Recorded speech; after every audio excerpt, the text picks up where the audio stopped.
Let's take a look at Nvidia shares actually reversing course this morning. The move lower coming after the stock hit an all-time intraday high. You're now looking at losses of right around 3%, hovering right around the lows of the session here this morning. And this comes after the initial pop, which followed CEO Jensen Huang's keynote speech at CES last night.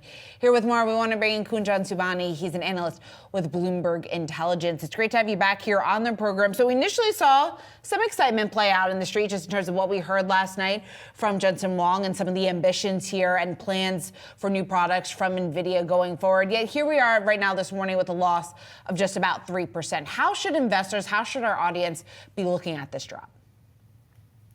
Yeah, I mean, to sum up the keynote and the key impact on the stock, the announcement and the launches, both across its hardware and software stack, continues to strengthen its already strong moat when it comes to GPU leadership. Now, most of these announcements are not going to most likely impact the near-term financials. That's why you might be seeing some softness. But what it does create a long-term tailwind, keeps its stickiness intact, and sets it up to dominate in the next wave of AI spending as we transition from training and to a lot more inference, and as we transition AI from data centers beyond into PCs, automotives, and the edge. I just want to get your take on the market action that we're seeing. Obviously, Shauna mentioned Nvidia under pressure after hitting that record high, but also the SOX index down nearly 0.9% at this point. Do you anticipate what you're hearing at CES to eventually be a lift to the broader semiconductor names?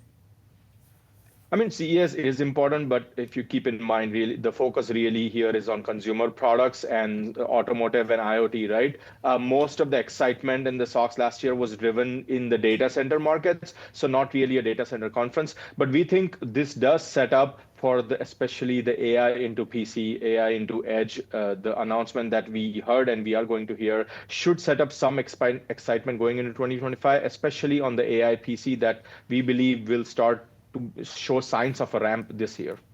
Kunjan, you're at CES. Just give us a better sense of what the reception was like among your colleagues and really what this tells us then about maybe some of the other plays that could potentially benefit from the updates that we heard from Nvidia last night. Yeah, so the beneficiaries from Nvidia's keynote were a couple of names that were showcased as beneficiaries of its new products. One was the memory supplier Micron, the other was MediaTek. So these two names could see potential financial benefits as these Nvidia products ramp. And beyond just the consumer side, beyond these two announcements, there's a lot more excitement and competition when it comes to AI PCs. Nvidia announced two of its hardware products which support the PC and sort of the AI computer. One is the mini AI computer and one was the Blackwell GPU cards for consumers. We saw a lot more announcements from Intel and AMD and Qualcomm as well. So this area we think is going to see a lot more intensifying competition as well as potential to start a ramp in 2025. Yeah, it's interesting. I know when we spoke a little bit on the phone earlier, you mentioned Broadcom and Marvell as two stocks that could see gains off the back of this. Talk to me about your base case for those names.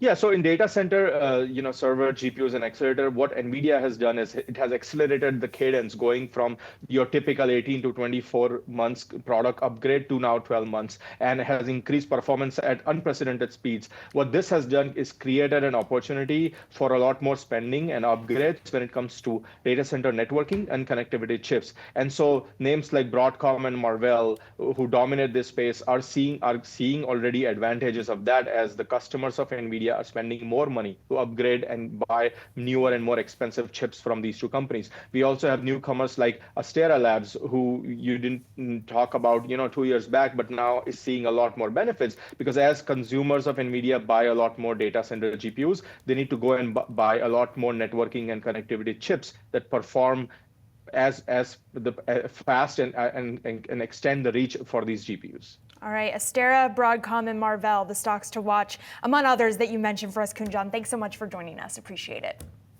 Thank you.